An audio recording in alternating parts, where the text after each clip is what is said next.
Good morning, y'all. This is IT Live, brought to you by Academy Sports and Outdoors. I'm Texas Homer. That's Ian Boyd.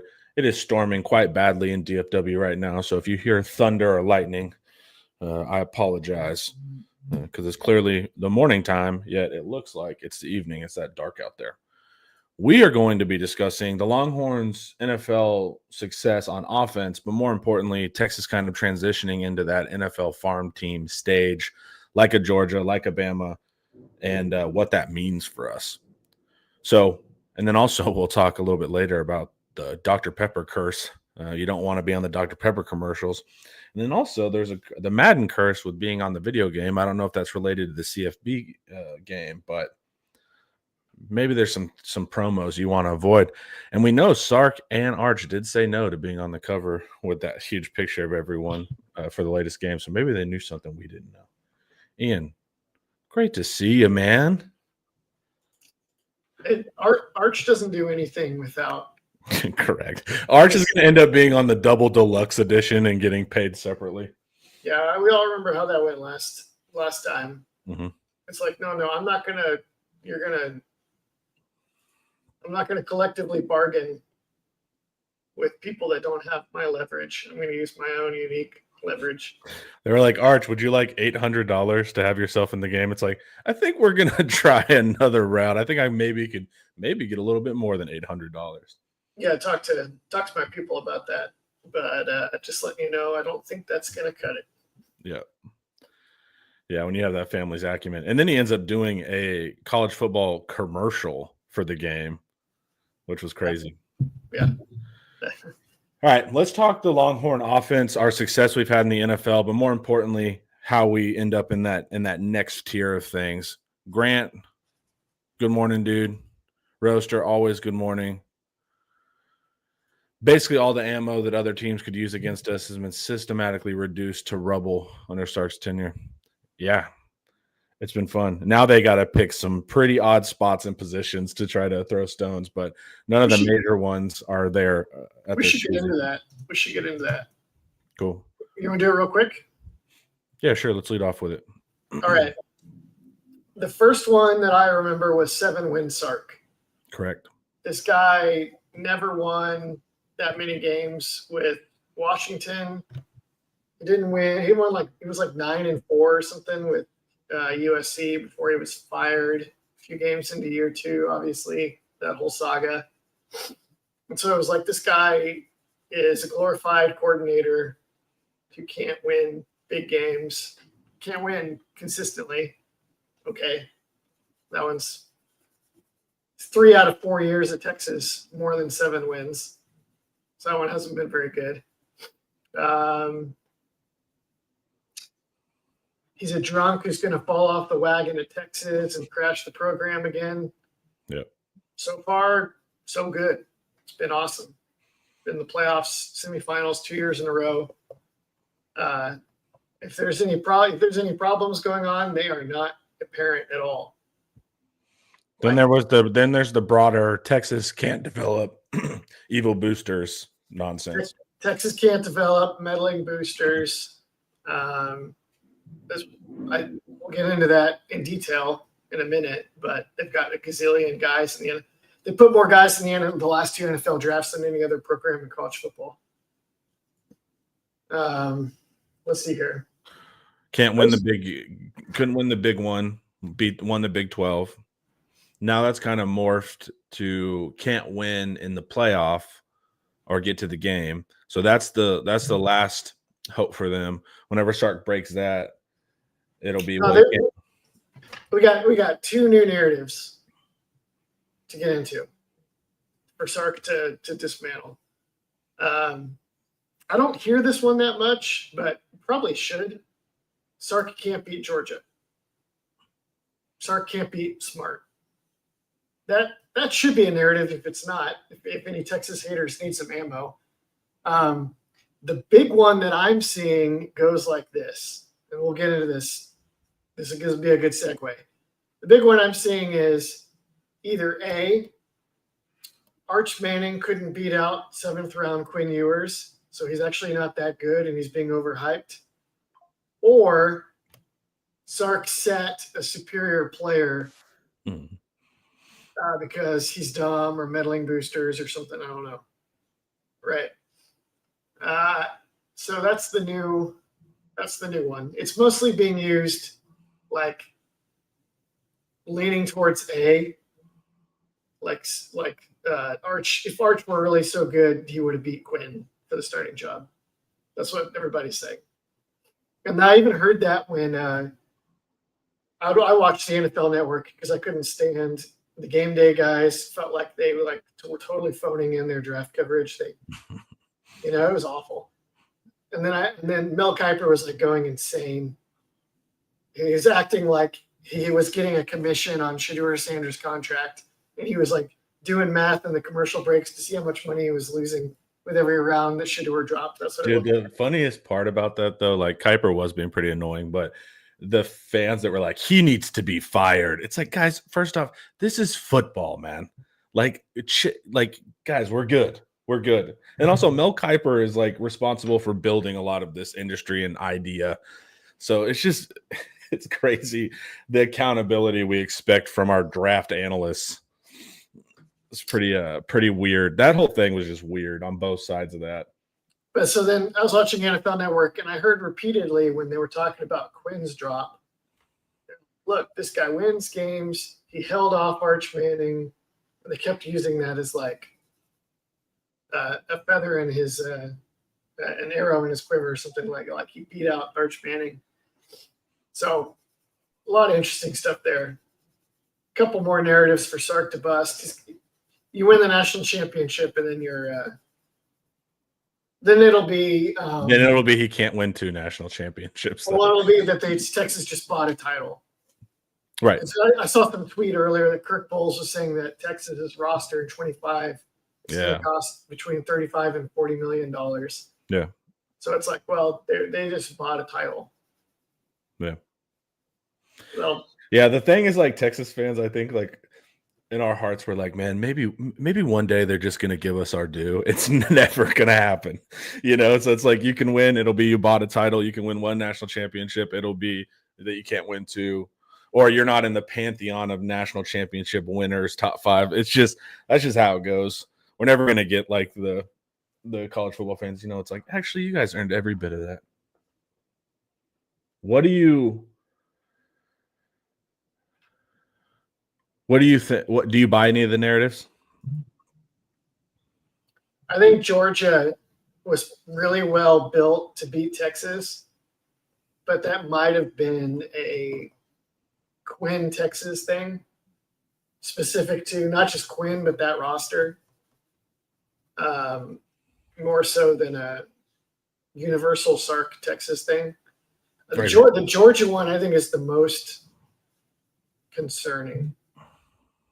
Like but a lot of that, like the run game got shut down. That's important too. But a lot of that was like terrorizing Quinn in the pocket. And if you have a quarterback that is not easily terrorized in the pocket, I think that changes a lot of it. Also, in the second SEC game, that Sark had a way better go of it. Like that game was winnable. We were missing field goals. The first game, I was just take as like a shot. Y'all were clearly game planning Sark for a while, and you guys have brilliant defensive minds over there. Go there. But the second game, I did not feel like it was like we were outmatched. That game was actually frustrating because I felt like we just blew that game, opposed to the first game where I felt like they outclassed us. It still felt like the second game, Texas was whipped in the line of scrimmage. Yeah. And that's like Georgia's thing. It's like, we're going to beat you in the line of scrimmage. And yeah. But I felt like Sark played around that pretty well. You don't ever want to play around that well. Like, that's not a great thing. But like I said, that game was there for the taking. We just couldn't execute like a field goals. So that was where the second one just felt very different to me. It was a little bit like like Houston versus Golden State right now. It's like Golden State's trying to win with threes, and Houston's trying to win with offensive rebounds and free throws, points in the paint. Yeah. And Georgia is the Houston one, and Texas is trying to win the Golden State way with like moving the ball around and hunting threes. Yeah. And that works. So Sark could beat them that way in the future. Just with like they couldn't hit shots in the high red zone against Georgia, and then they couldn't hit field goals from the same area. Right. So you're right. Like that was you can win on either side of that equation. So the second game almost felt worse to me because I was like, it'd be different if you're just getting your butt kicked, but it felt like we were closer than that. All right, let's talk about the offense, the NFL draft, and what this means going forward. The NFL clearly likes what Sark has done, and we can just look at this chart here. These are the last 3 years, the starter at each position, and then where they were ultimately drafted or if they're still playing for us. So there have been two players that have started for Texas in the Quinn Ewers era of the last 3 seasons. They've had 2 starters who finished their careers and weren't drafted. Casey Kane, I don't know what happened. He transferred out. I don't even know where he went, what happened. Thought he went to Tulane, didn't he? Something like that, yeah. And Jake Majors, who was undrafted and an available free agent for 3 seconds before somebody called him up.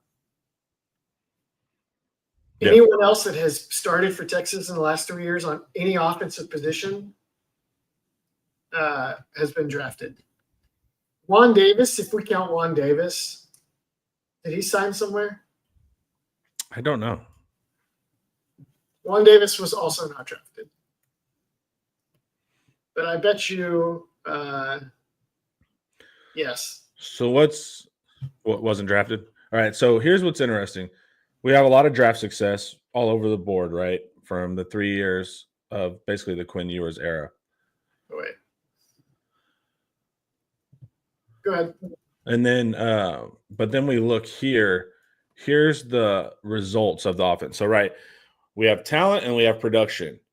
Is production meeting talent? Is there a discrepancy here? Is there something of note here that's interesting?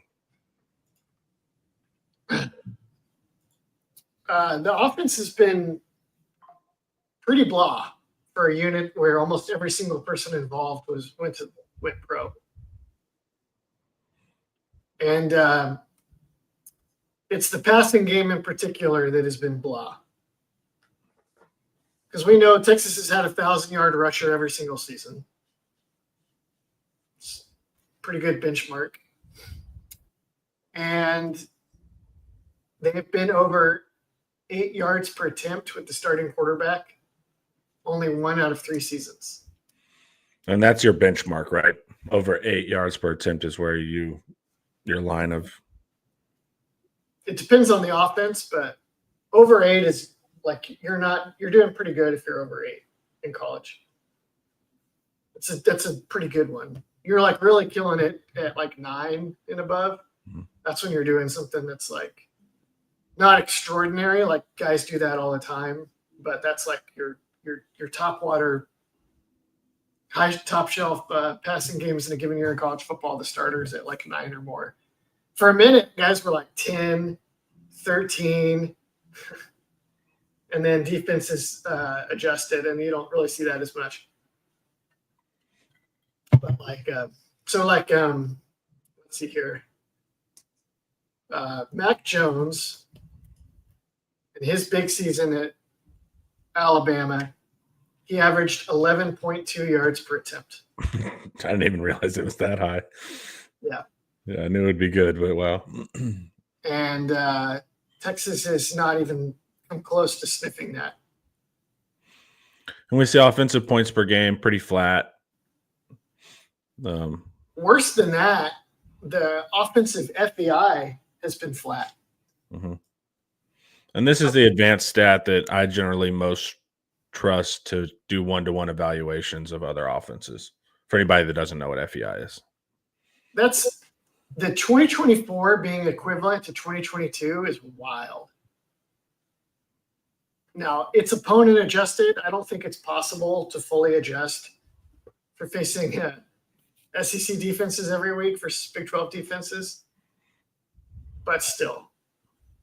They are trying to solve for that, though, opposed to not trying. They are trying to solve for that, yeah. But still, That's crazy.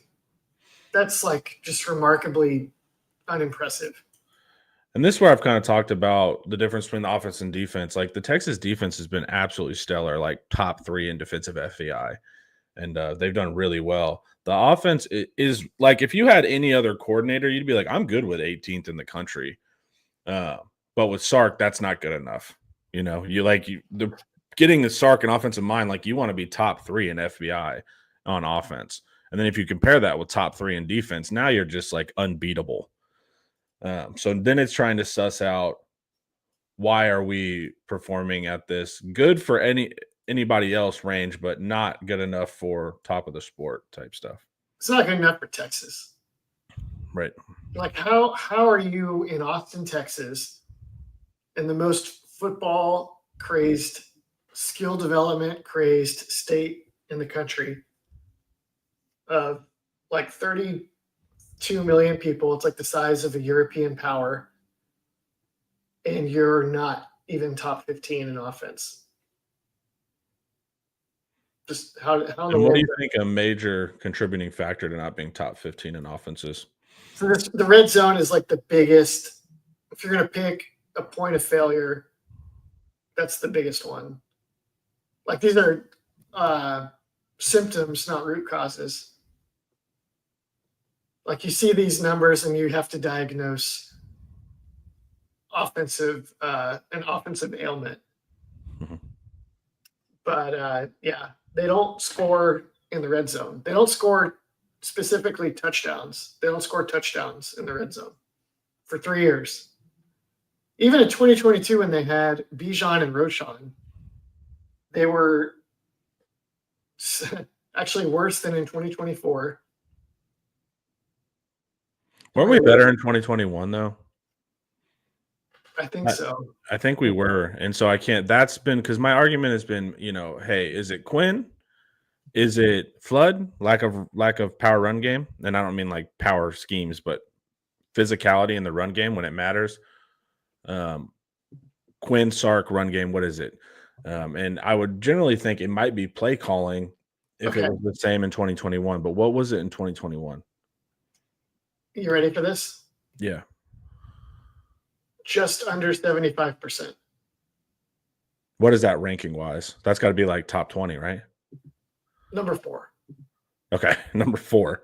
Okay, so with Casey Thompson, we were 4th in the country in red zone touchdown scoring. Yeah. Okay, so that lends to maybe it's not a Sarkisian issue occurring there. Maybe it's the issue might be at the quarterback position, right? Yeah. If we pulled up the 2021 numbers, the offense was more explosive with Casey Thompson. Well, we were all clowning him for not being that good at the deep shots. He hit a lot more of them than we saw for the next 3 years. Yeah. And he converted in the red zone. He didn't stay healthy, though, and there were some other issues where he's just like not an amazing leader, whatever he told everyone in the media. In the media, he was like continuing Jesus' ministry and feeding the homeless and all kinds of stuff. And there's just a genius film watcher. Genius film watcher. He got a different feel from people program about what it was really like. But give the man his due. He was more explosive and effective than his successor. Oh, that's not what any of us expected. Definitely not. So the red zone's a major thing. In the beginning of last year, we were top 10 in the country in it because I track it because it's such an important metric and it's been our downfall. And it was good earlier in the year, like a dummy. I was like, oh, we got it solved. And it's like, oh, no, you just haven't played in the SEC yet. So that'll be the big thing to watch.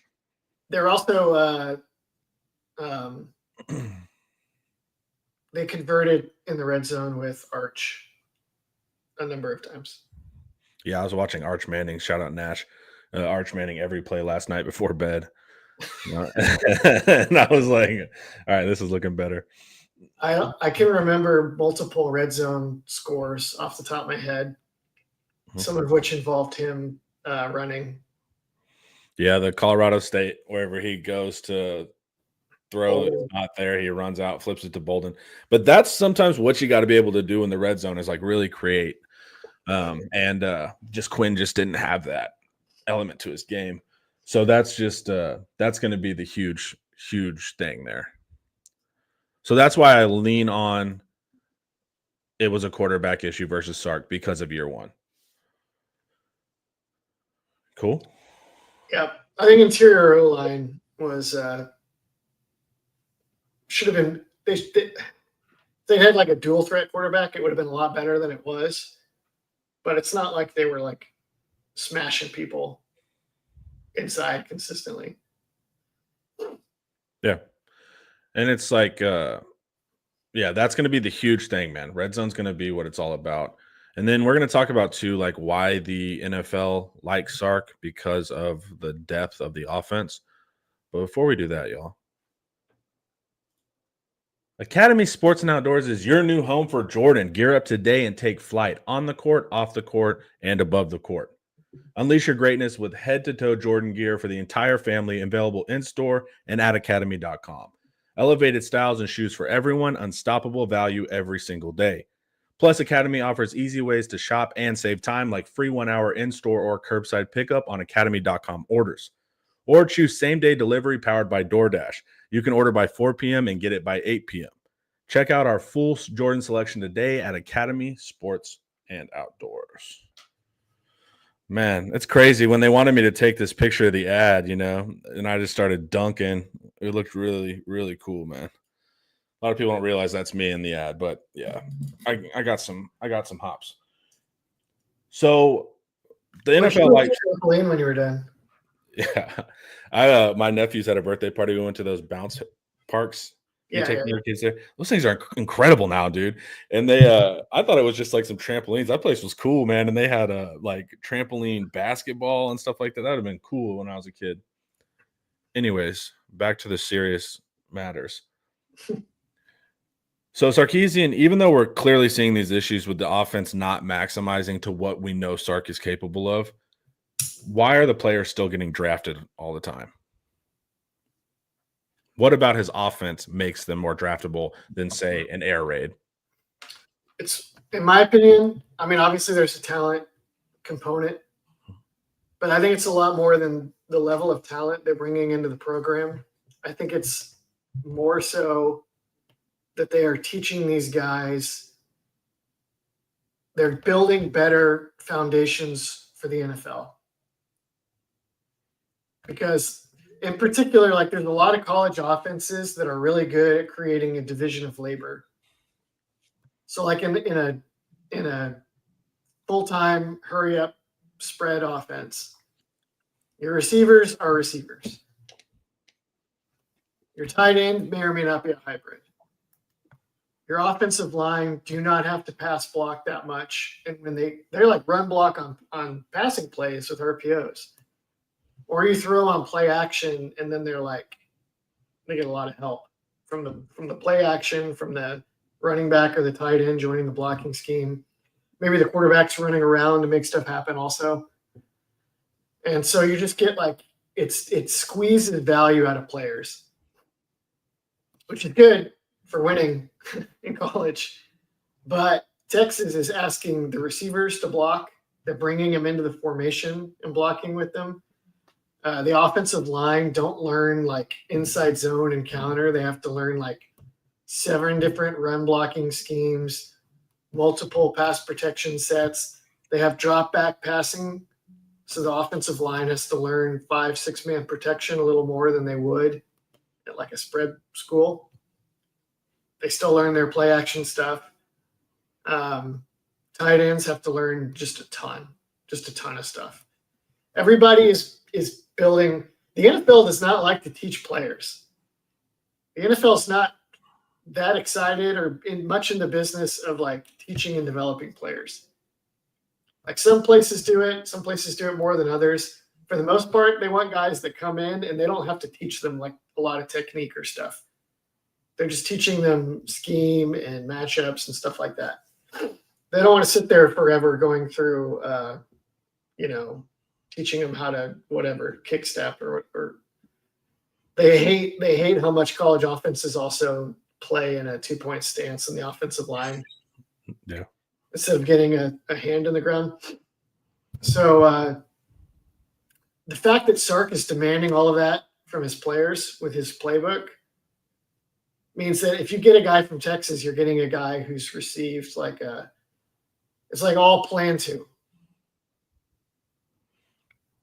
He's indoctrinated in the breadth of football. For people that didn't go to UT, there's like plan 2 or plan 1, where it's like it's not a specific. Like I got a history degree. Connor, did you do RTF? Yeah. Yeah. Plan 2, you're learning. It's like a more broad-based curriculum. There's less of a specialty.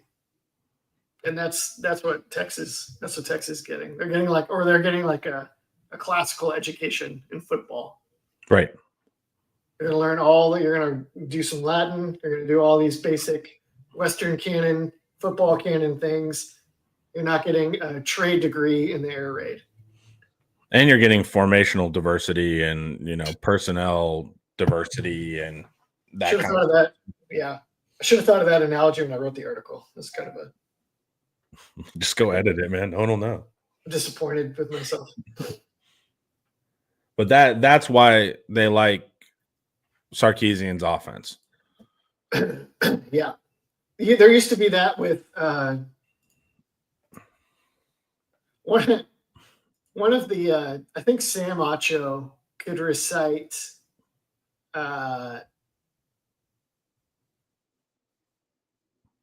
something in its language. I don't remember what it was. Like a book? Like a classical book. You could recite it. That's crazy. You could recite lines from like Beowulf or something. I can't remember what it was. Yeah. But it was wild. Maybe it was that. Well, what was I going to say though? We were just talking about that's why they take Sarkisian players. Michigan used to be like this with Jim Harbaugh. Yeah, Harbaugh was like that. He could take 3 stars and just give them the education and everything. And it wasn't just that they're like Harbaugh's developing these guys into really good players, although he did that a lot. It was specifically Harbaugh is teaching all these guys the stuff that we actually want them to learn. If the NFL actually were responsible for college schemes and they were choosing the development paths instead of just relying on the universities to do it for them, even though the universities have their own incentives, then they would do it.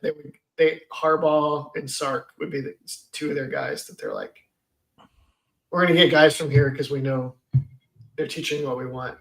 And the Sark and Harbaugh are both in that weird club of like, we know you can coach in the NFL. You have coached in the NFL, so you've been anointed with the NFL shield.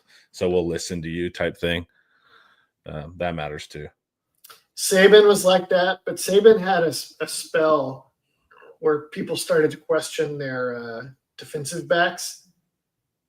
And he was teaching his where at Bama or like when previous at Bama they questioned his defensive backs. Interesting. Well, this was a while ago, like early 2010s, and they were teaching this like shuffle step that he developed in the NFL to turn slow corners into like guys that could actually stay on top of routes reliably. It was like a side, you like turn to your side to run down the field instead of having to use a back pedal. And the NFL started to be like, I don't like these Michigan guys as much. They don't like this. And he ditched it. And he started getting guys to teach NFL back pedal stuff, press, turn, and bump and run. And then if you look at the last. I was going to say, they've gotten rid of the back pedals now because they've like it's the whole wave now is to try to get rid of the back pedal. Well, they taught the more current deal. And they first round corner every year after that. Yeah. But it's that's interesting. Saban stuff's interesting, man. I like watching his old clinic where he's on what are the overhead projectors, and you'd have the see-through copy and you'd have to write on that. Man, that's funny. He's wearing the glasses, he's got the sweater, and it's awesome, man. Those old videos are great. All right. So now we understand what's going on, why they like Sark's guys, regardless of some issues with output.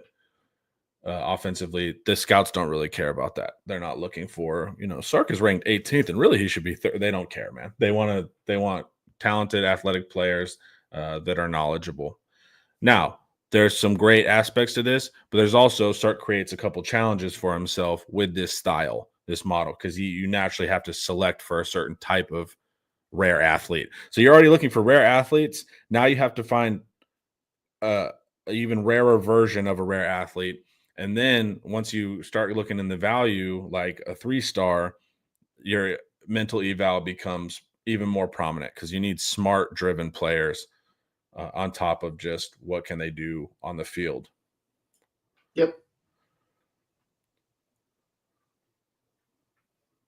So what's the latest? Like, we know guys, I think you mentioned them specifically, but you'll talk about the rare guys like Colin Simmons, who is a 5-star, incredibly motivated. Kelvin Banks, 5-star, incredibly motivated.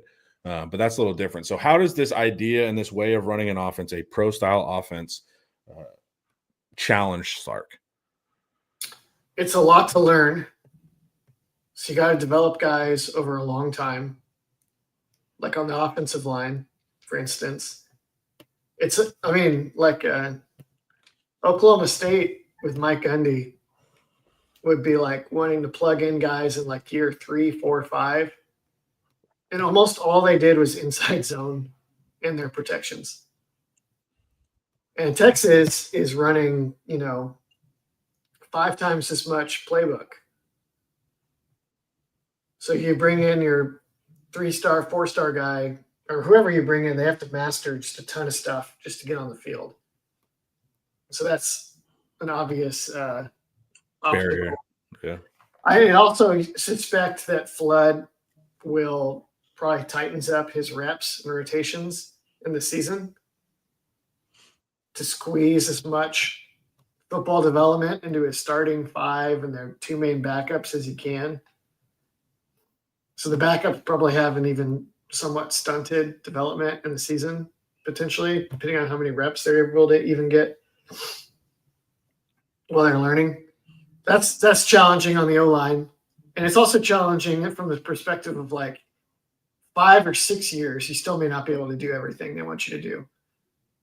You still may not be able to like drive people on duo and get a guy's outside shoulder on outside zone and pull and hit the right blocker or block the right guy on a gap scheme. So Banks, pretty good at it immediately. Freak, 99th percentile athlete at his position. If it's not Banks, what does it look like? And then the other challenge is that you got like your obvious dudes in recruiting where it's like Banks, Simmons. These guys can clearly do everything you want them to do physically. And if they're 5-stars, usually they've demonstrated an aptitude or a work ethic already. And they've already developed a ton of stuff, right? Then you have another big like tranche of players where it's like this guy we think physically he might be a 5-star, but he hasn't put it together yet.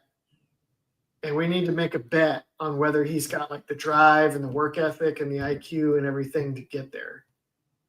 And I feel like that's where programs can get into trouble. Like getting those proven 5-stars that are like almost sure things is obviously really difficult. But a lot of times it's like, can you sell development? Can you sell that you'll help them pan out? Okay, Texas has that. And then can you drop a big enough bag? Because their services are in demand. Texas is good there too. But then when you get all these other guys, and it's like, how do we know which guys are going to be how do we know which 3 and 4 stars are going to end up having what it takes to do all this stuff and which ones won't? That's so hard, I think. It is hard, but there's also like the 3 stars where mental eval is so weird, man. Like, because like sometimes it seems so obvious, like Byron Murphy, Baron Sorrell. Like those are 3 stars that you're like, they're going to be all right. You could see it on the tape and then just hearing them speak. But yeah, whenever you get into I think it's based on quietness too. Like it's harder to tell if they're more quiet. I almost need to hear them talk more when they're a 3-star to see the mental eval. But that's the trick, right? So you need good players, but they also have to be smart, driven players. So you've even reduced the pool of already rare talent down even more. That's the negative to this style of coaching and offense, or not even offense, overall team. But what are the positives of with a proven version of the style, which we have, a working version? I think the transfer portal is a huge game changer for this style. I think I heard you say something like this, and it really got my brain going. It was on one of our lives together, or you said it was somebody else. I can't remember. But it was like, hey, you have the easiest pitch to proven wide receivers in particular. Anybody, but we've seen it with wide receiver a lot. If you're a 2nd, 3rd, 4th year wide receiver who's demonstrated that you are like a special productive player, you go to Texas and you can become a 1st or 2nd rounder like Adonai Mitchell or Matthew Golden. It's a really easy, like how high would Golden have been drafted if he were at Houston another year? Right. It wouldn't have been a 1st rounder. Yeah, probably not. He needed the specific like route development and to show that he had all these different tools. And he needed, although we've been kind of casting aspersions on him, he needed like Quinn Ewers throwing him the ball versus whoever the heck Houston had to play a quarterback last year. And there's like, if you do the math, Texas takes 2 to 4 wide receivers a year out of the state of Texas. They're trying to get all like 5-star sure things, although that's not been a very sure thing for Texas in the last 10 years at wide receiver, or the right high upside 3-4-star guys where it's like, I think he has the right mental makeup, and I think he's physically gifted to be able to potentially be a 5-star kind of guy down the road. It's extremely hard. Texas seems to miss the mental eval all the time, and you only get 2 or 4 shots a year. Well, the state of Texas is going to send out 50 guys, 100 guys, 250 guys. They're going to go play meaningful wide receiver reps in games at other schools, many of them smaller schools. And then more than 2 to 4 of them are going to turn out to have been the right guys for Texas. Before, it would be like every year you play like Rice, you play North Texas, and maybe you whip them, but it's like, man, they have that one dude that. Yeah. And then you play in the Big 12, and then like half the schools have a dude where you're like, God dang, man. I wish, why didn't we picked that? We were so sure it was this guy and it was that guy, you know? It was Golden. There's 100 of them. Yeah. We could probably sit here and fill an hour naming guys like that we watch torch Texas in the Big 12. CeeDee Lamb, Josh Doxson, the Savion Williams at TCU. Savion Williams at TCU. They tried to get him, but they just like got on him too late. Yeah. The freaking dude at Oklahoma State that caught a gazillion post routes from Mason Rudolph that was like a nobody out of West Texas. It goes on and on and on. With the transfer portal, it doesn't really matter anymore. Like, let them go out, let the Texas wide receiver diaspora go out and develop, and then just come back later and cherry pick.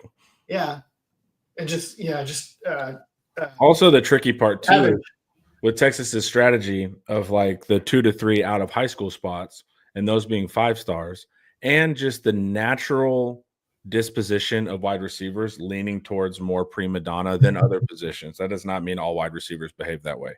But they do have a tendency more than other players to get frustrated by being behind. So you take, and you're on top of that, you're taking 5-star talent, which will also get frustrated easier. So that's the tricky part is like there's almost, I mean, you need to keep a certain level of wide receiver on your roster just to run practices and stuff like that. But it's leaning more and more towards transfer portal wide receivers. But this isn't all necessarily the best year for me to pitch that either. Because we got Mosley, which I'm excited about, but there were some other names that could have potentially happened that didn't.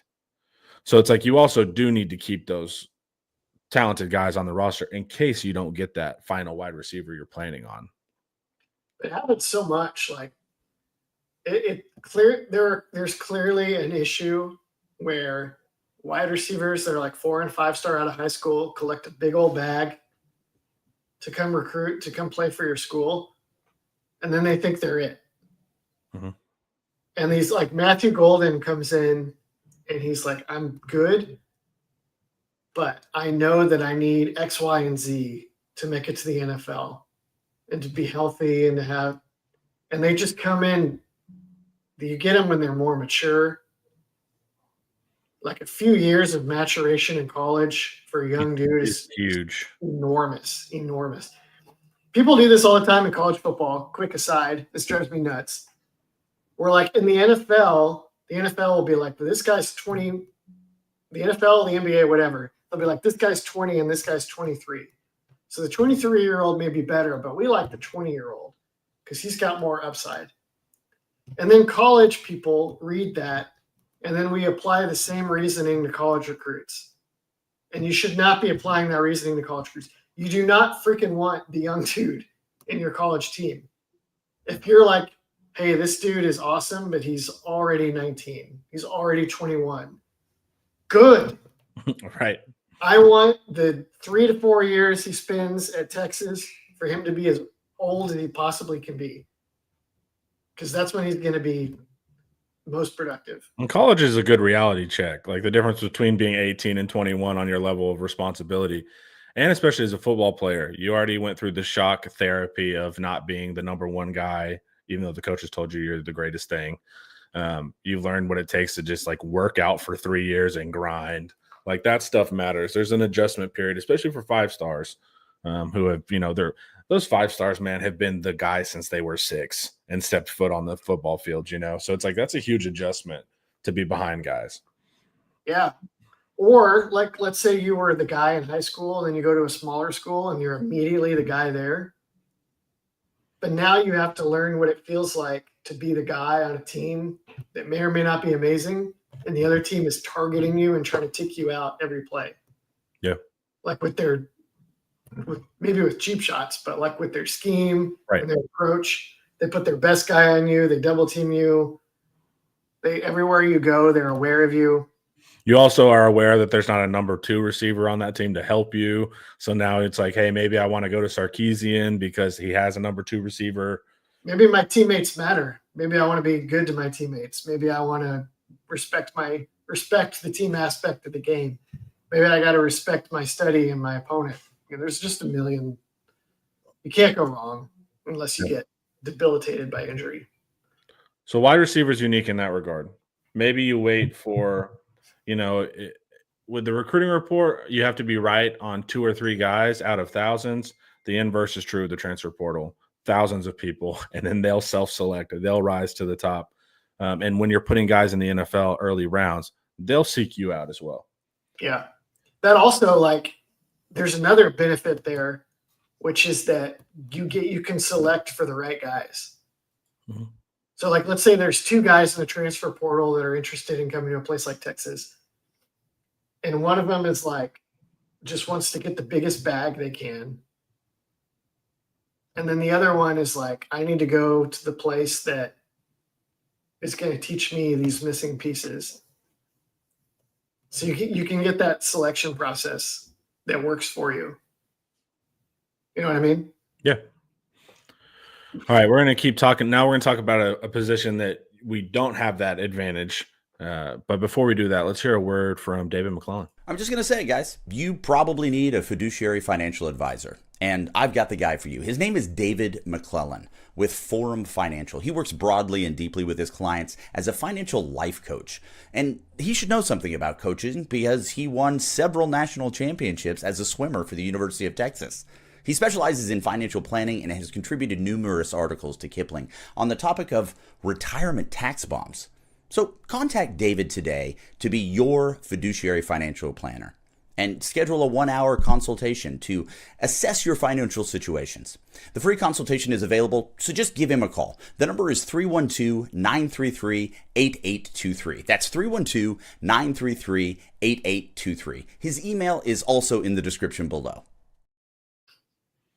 All right. The O-line and tight end are much trickier than wide receivers. Why is that, Ian? Tight end is a little bit like receiver, where guys come in maybe thinking they're great, but having a lot to learn. Gunnar Helm was kind of the ideal kind of guy to get because he was like big framed and strong. But if you watch his high school film, he was a receiver, basically. And he had to learn how to block, and he took to it. You can almost just wait for guys to go do that at smaller schools and then go get them. But it's trickier because the body type is more rare. Like, it's so common for a 5'11". You don't know which 5'11", 6 foot, 170-pound athlete is going to like blossom when he's 18 to 22 and become a dominant receiver. And there's an endless number of them. Tight end, less so, and O-line, much less so.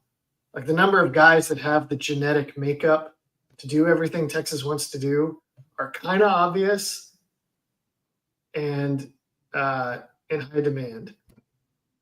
And so it's not like you just can't fill out your offensive line in the transfer portal very easily. Well, I mean, it's just very clear reality constraints, right? There's more people that are 5'11" and 6 foot or 6 foot, 190 pounds, than there are people that are 6'6", 330 pounds. So it's just as the body types get bigger and larger, naturally your pool is going to shrink. And therefore, if your pool is going to shrink, there's more value, more money, harder to lure them away in the transfer portal. And they're more expensive out of the transfer portal than they are in high school. Yeah. Because the investment's already been made. And because everybody needs them so bad. Yeah. Like, there's a blue blood school every year that's like, man, we're a dude short. We don't have a tackle or whatever.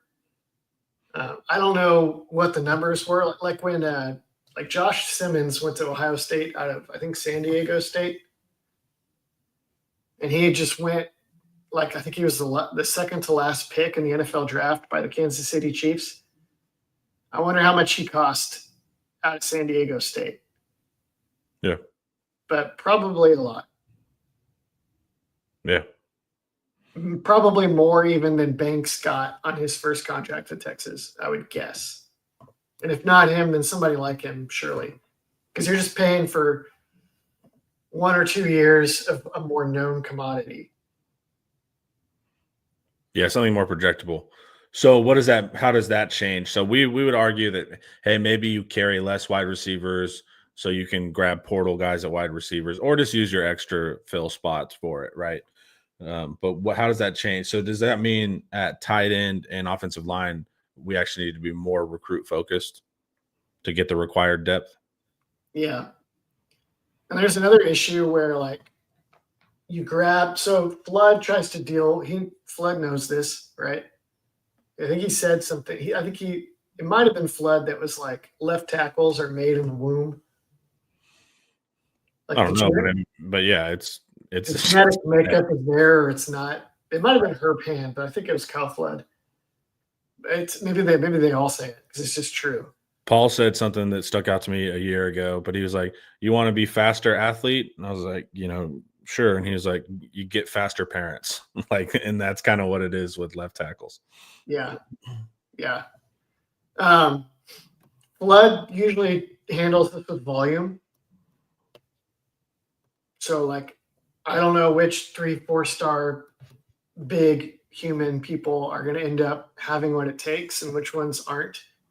This is the year where we actually start to see that, because because it's like the first round was Campbell, Banks, that are your 5 stars. So you saw Cam Williams rise. You're seeing Gooseby, but as far as like like the Jaden Chapman kind of class, that's where we're seeing the non-superstar depth have to trickle up through the roster. And Sark will always, or not Sark, but Flood generally will take like one big purchase guy to a year. Yeah, it seems like their deal now is like the big purchase tackle, and then see you in 3 years, guys. Half a dozen of those guys. Yeah. Somebody asks, do they actually end up being Jackson Miles says, do they actually end up being good though, referring to the volume takes? The hit rate is not that amazing at Texas, I would say. And I think that may have to do with the wide volume of concepts and techniques they have to master. That's also ironic because that's why the NFL likes them, So it's like when they hit, yeah. But Hayden Conner got drafted. We all had some issues with some of his strengths and weaknesses, but Hayden Conner was not like he was like a low 4-star, I think. Trevor Gooseby, same thing. Cam Williams, everybody was excited about him. Everybody wanted him, but he wasn't actually rated that high. Yeah. Cole Hudson was rated lower. We'll see. Cole Hudson seems like, that's a pretty good. He's panned out at least pretty good. We think this year it'll be much more realized. So they do hit on some of these, but the hit rate is not amazing, obviously. Yeah. So you just need to get a bunch. That's the secret of this. Whenever you're volume recruiting guys, it's because you're accounting for non-panning out. So it's like you're just count each class. You take 6 guys and you hope 2 are starters whenever it's their time, and then the other guys, 2 will be quality depth and 2 will transfer out over years. So that's the transfer thing is also hard on O-line. Like Paul, that's another thing Paul has been saying for years is that like the defensive linemen weed themselves out. They're like disproportionately like dumb. They get in trouble. Yeah. They eat their way off the roster or whatever. Offensive linemen will just like happily sit there and take a roster spot for 5 years. We had one of those, man. And so it's that's the problem is like you can't take away their scholarship. So you got to like muscle them out or just make it miserable. Like a boss trying to fire somebody that doesn't have cause. And so it's like, I would say, but that's the thing. Like, you've got a roster turn, but we had a player that basically was just hanging out and wasn't even the proper weight to even play the position. And I'm not talking about Ogbo. I like Ogbo, somebody else I'm talking about. And so that was the funny part that they're like, hey man, I'm getting this Texas education and I like hanging out with these guys. But there is one recourse now, which is you go and you say, hey, your NIL deal is over. Yeah, but sometimes those players that are hanging out, their parents have no problem sending them to UT. They just become a college student, know. So it's like because offensive line selects for generally pretty smart guys, that almost could get into UT regardless. So it's like you can take their NIL deal, but they're not struggling for money type thing.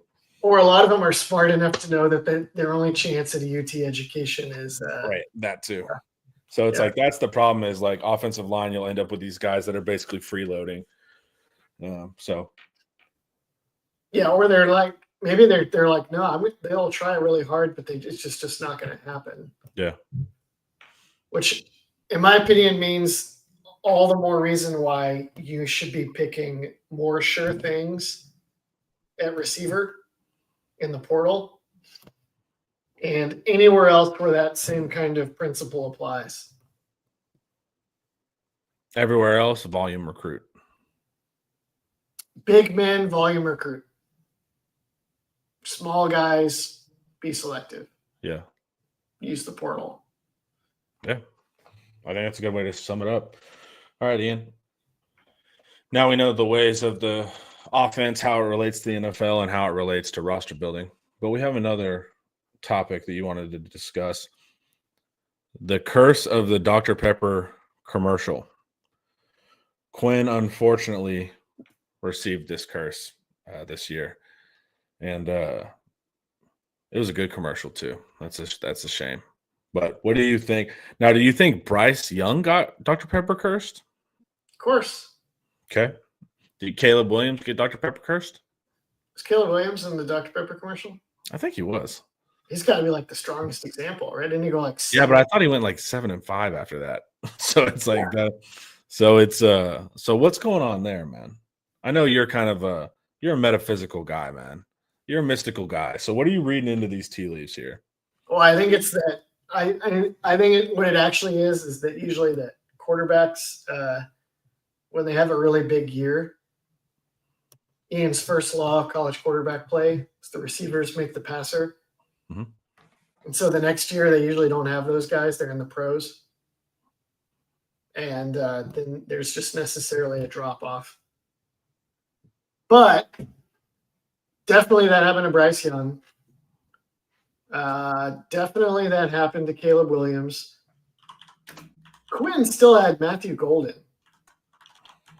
and DeAndre Moore. So at this point, we just have to say there's a curse and no one is immune. Here's a Reddit post, and I get all my information from Reddit. So you know it's good, right? Yeah. So here's somebody outlining. This is from 2 years ago. Dr. Pepper sponsored DJU. So that year he had a 67 completion percentage, 5 touchdowns, 0 picks, 7.8 yards per attempt. After his first commercial, he had 56%, 6 yards per attempt, 9 touchdowns, and 10 picks. So more picks than touchdowns. Then he talks about this is Bryce Young's. He calls it Bryce Young's pre-DP numbers. He was a Heisman winner, a national championship runner-up, 67% completion percentage, almost 9 yards per attempt, 47 touchdowns and 7 picks.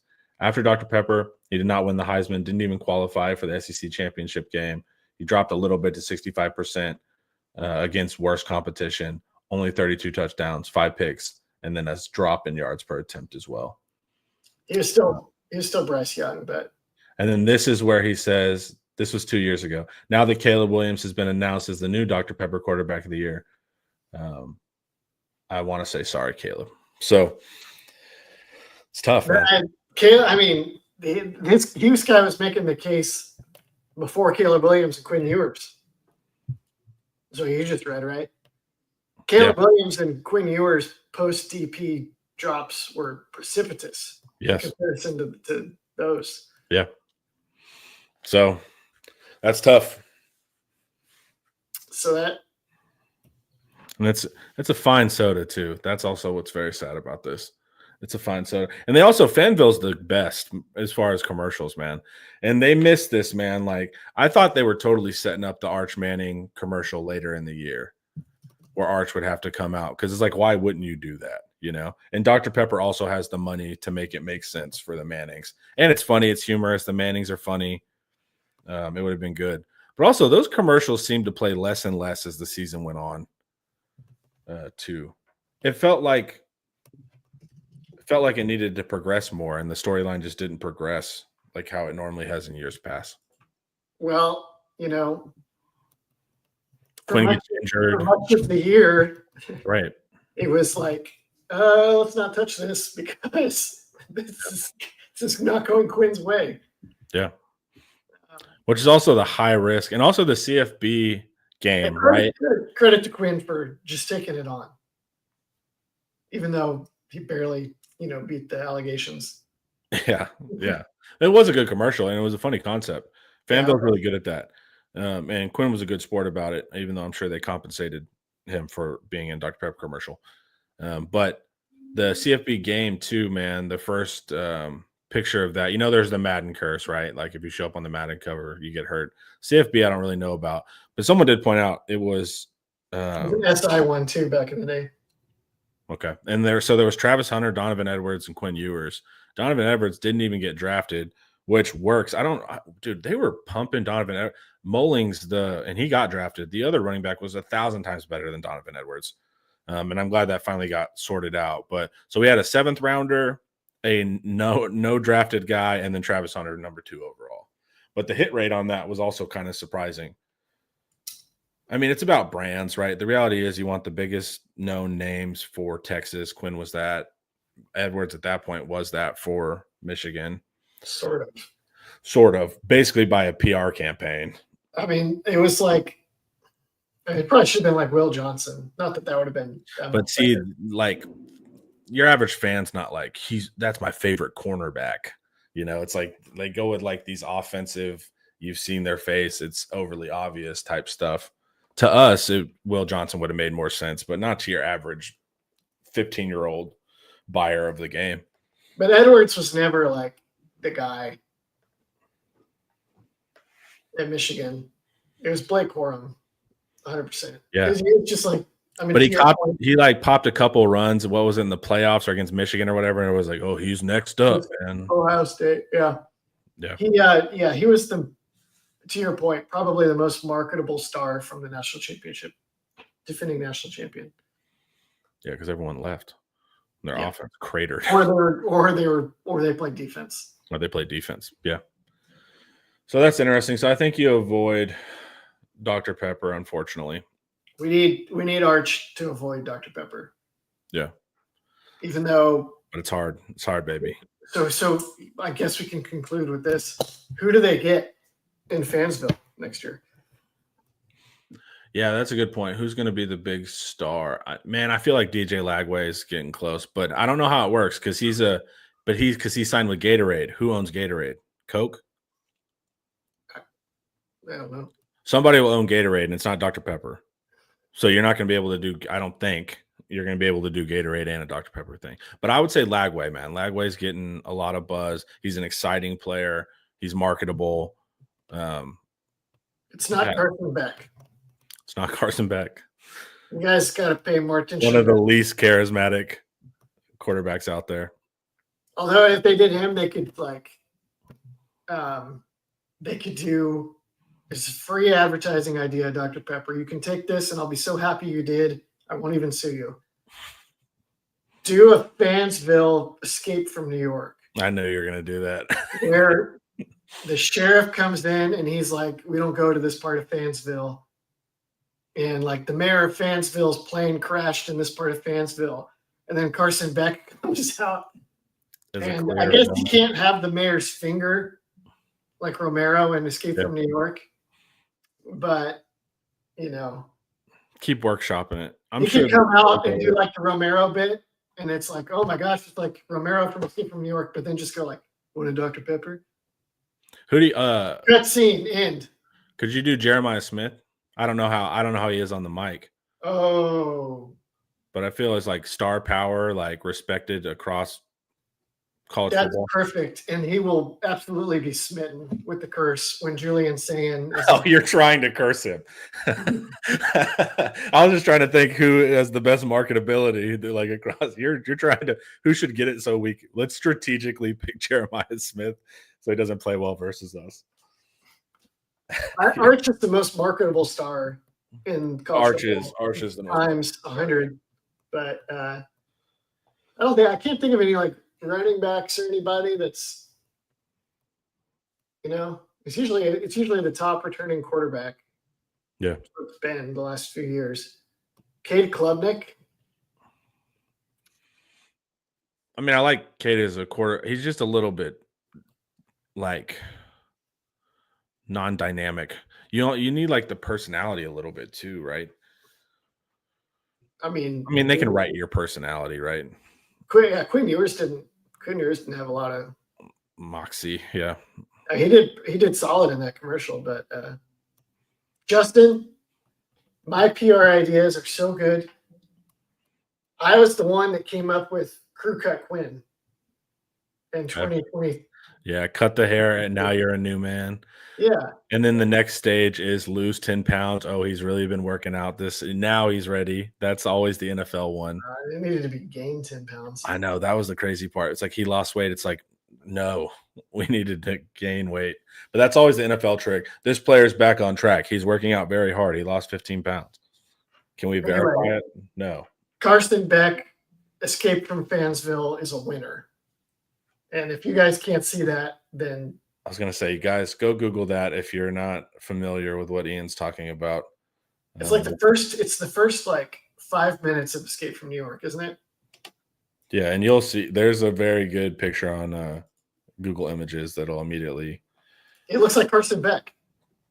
Yeah, he does. All right, chat. Thanks for hanging out. And thank you for your sage wisdom as well. Not just a football writer, guys. Absolutely a future marketer. This IT Live was brought to you by Academy Sports and Outdoors. Have a wonderful Wednesday, y'all. Peace.